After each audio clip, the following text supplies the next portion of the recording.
Hi guys, welcome back to my YouTube channel. Welcome to my YouTube channel. I'm Olum Ramidi and today's Vlogmas day 5. And today we're doing murder mysteries.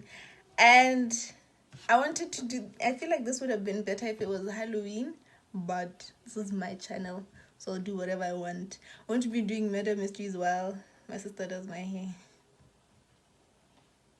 Hi. So I'm going to be reading murder mysteries. I don't know what she's going to do. What are you going to do? We'll find out as we go. Hey, brah. But okay.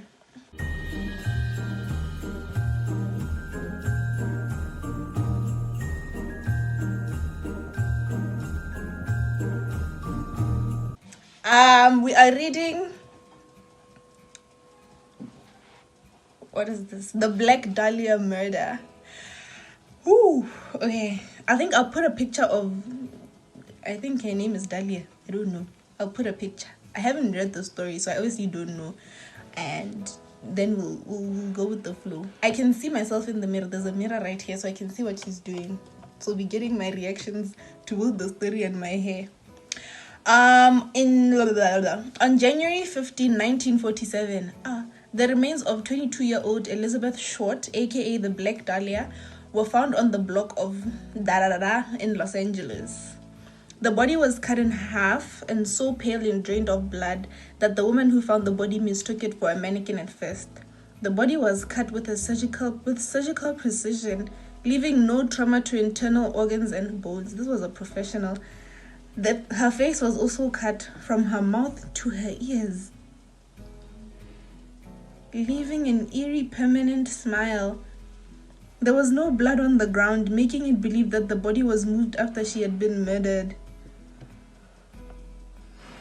9 days after she was discovered, an envelope was sent to the examiner addressed by using individual cut and pasted letters. Whoever killed her was they watched too many movies, because why are you using cut and pasted letters from newspapers and magazines? It read, "The Los Angeles Examiner and other Los Angeles papers. Here's the Dahlia's belongings. Letter to follow." As promised, the envelope contained Short's social security card, birth certificate, photographs, names written on pieces of paper, and an address book with pages missing and the name Mark Hansen embossed on the cover. Gasoline was used to clean the objects, removing the fingerprints smart. On March 14, a suicide note scrawled in pencil on a bit of paper was found tucked in a shoe in a pile of men's clothing by the ocean's edge at the foot of Breeze Avenue in Venice. First things first, these people are so, they take note of the weirdest thing. Why are you looking at a shoe that's in a pile of men's clothing at the ocean's edge? That's crazy. But anyways, the note read, "To whom it may concern, I have waited for the police to capture me for the Black Dahlia killing." Eh? Why would you want to be caught? Did you do it on purpose? I'm too much of a coward to turn myself in, so this is the best way out for me. This is screaming psychopath. I couldn't help myself for that or this. Sorry, Mary. Who's Mary? Who's Mary now? Wait, did I miss something? I didn't read anything about Mary anyway. The pile of clothing was first seen by the beach caretaker, who reported the discovery to the lifeguard Captain John Dillon. Dillon immediately notified the West Los Angeles police station. The clothes included a coat and the trousers of blue herringbone tweed, a brown and white shirt, white jockey shorts, 10 socks, and 10 moccasin shoes, about size 8. However, the clothes gave no clue about the identity of the owner. Clearly, whoever this was didn't want to be caught. As much as they were I was hoping to be caught, they didn't want to be caught, because why are you giving such general clothing? It's not like you're the only one walking around with a brown and white shirt with white jockey socks and 10 socks. Plus, this is 1947. Obviously, are you undoing? Yes. Okay. I didn't even catch it. Obviously, somebody's. Anyways, However, the clues gave no clue about the identity of the owner.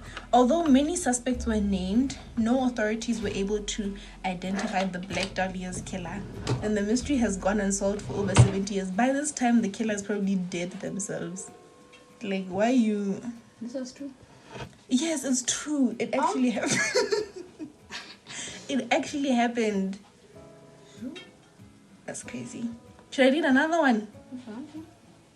Are you still doing? Yes. What? I'm looking for another story because she's not done. They're just having death of the Zodiac Killer. Actually, let's read the Zodiac Killer. Yeah, it's also true. So in the late 1960s and early 70s, a serial killer known as the Zodiac Killer terrorized northern California. There were at least 5 victims, but later on the murderer would claim he killed at least 37 people in total. That's wild. On December 20th, 1968, on Lake Herman Road in Vallejo, 17-year-old David Faraday and 16-year-old Betty Lou Jensen were shot and killed while sitting in a parked car in a gravel parking area. What were they doing there? Why are you... Okay. By the time the police arrived, Betty was found dead, but David was still alive. Oh, unfortunately, he would die on the way to the hospital. What is it? Anyways, this was the first murder that the Zodiac Killer conducted and got away with. The Zodiacs, guys, what if he wanted David to stay alive and then David was just too weak to stay alive? Man. Anyways, the Zodiac's next crime would happen on July 4, 1969 in Blue Rock Springs Park, only a few minutes away from the previous crime. The Zodiac Killer approached a parked car with a flashlight. How do they know that he approached with a flashlight? They don't know this person. But anyways, then murdered 22-year-old Darlene Ferrin and 19-year-old Michael, I don't know how to pronounce his surname. Again. Michael something. Yeah. Both were still alive. Oh, that's how they knew that he flashlighted them. Both were still alive when found, but only Michael would survive. He was able to describe the shooter as a young white male. It always be them white males. Sorry, I did not mean that. Just that a lot of serial killers are white guys and they're males. So it's like, I didn't mean it in any way or form. But anyways, 26 to 30 years old, a stocky building, 200 pounds or larger. Damn. About 5'8". He's a short king. Well, shortish king. With a light brown curly hair and a large face. Within an hour, the police received a phone call from someone who claimed to be the shooter. And the shooter in the Lake Herman Road murders. My thing is, why do these people want to get caught? I don't get it. Do they fantasize about going to jail? What's going on? On August 1st, 1969, the San Francisco Chronicle, the San Francisco Examiner, and the Vallejo Herald all received a handwritten letter from someone who claimed to be the shooter. The letters revealed specific details about the killings to prove that the writer was indeed the murderer. All the letters were signed with a circle with a cross through it, the symbol that would eventually be known as the mark of the Zodiac Killer. Also included in the letter were 3 different codes that the Zodiac Killer demanded. Who are you to demand things after killing people? Demanded be printed in the newspapers or else he would kill again. I get it. The Zodiac Killer said that the cracked codes would reveal his identity. It's 1969. You're probably doing things that only people in this generation would solve. But anyways, on August 4th, another letter was received that stated with the phrase saying, "This is the Zodiac speaking," marking the first time the killer referred to him as the Zodiac. On August 8th, the code was cracked by a couple in Salinas, California. The codes read, "I like killing because it is so much fun." It is more fun than killing wild game in the forest because man is the most dangerous animal of all to kill.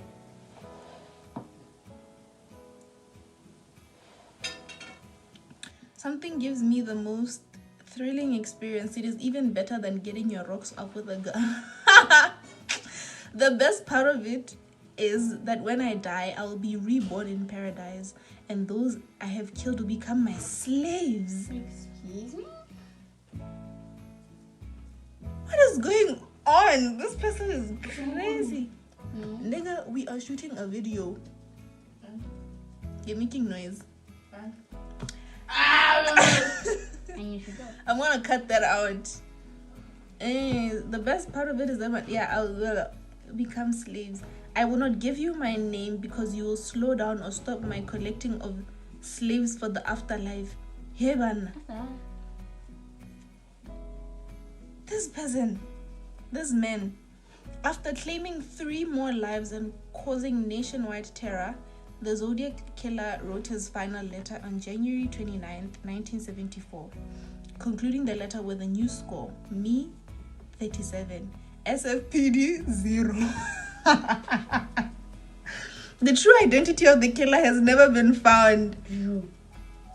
I get that these are unsolved murder mysteries, but like, put a Gen Z on this case. We're going to solve this. We are so going to solve this. How far are you? Oh my god, it's kind of looking good. Kind of.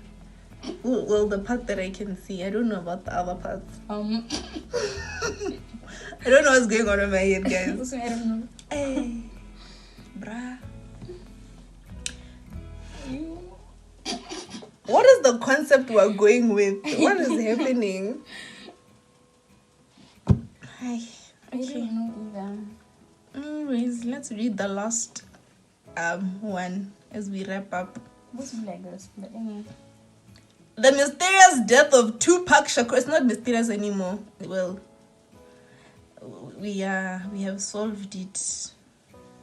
Hey, and his story is so long. We are soldiers. The death of the boy in the box. On February 25, 1957, a body of an unidentified boy was found in a box in an illegal dumping ground near Philadelphia. The boy was estimated to be around 4 to 6 years old, weighed about 30 pounds, and stood about 3'3". He was found naked but wrapped in a blanket. His hair was recently cut. His body was recently washed clean. There were small scars on his chin, groin, left ankle, some of which proved he went through a small medical procedure. He was found with blunt force trauma to the head. That was determined to be the cause of death, and there were no witnesses. The body was found by a young man who was walking through the abandoned lot. Strangely, the man waited a whole day before contacting the police. And even a second man had previously found the boy's body, but had not contacted the police because he didn't want to get involved. With the cold weather and delayed phone call, police weren't able to accurately estimate the time of the boy's death. In order to identify the boy, the body was kept in the morgue while visitors from 10 different states tried to look for identifiable marks to no avail. Police sent out 400,000 flyers of the boy to police stations, post offices, and courthouses all over the country. Even the American Medical Association sent out a description of the boy, but it led to nowhere. The police compared the boy's footprints to hospitals in the area and even took fingerprints, but no records showed that the boy ever existed. What if he's a ghost? What if he's an alien, guys? In 2016, the National Center for Missing and Exploited Children released a forensic facial reconstruction for the victim and added him into their database. Unfortunately, the boy has never been identified, and the case still remains open. From 1957 till 2023, and he's not identified. Who's going to identify him now? At this point, just give up. But anyways, are we done? The pressure didn't work. So it wasn't working. Okay, guys. So this is the final look. I don't know if I can do a 360 of the look, but At the back, it has problems at the back. it has problems at the back. But we tried something. I don't know what we tried, but we tried something.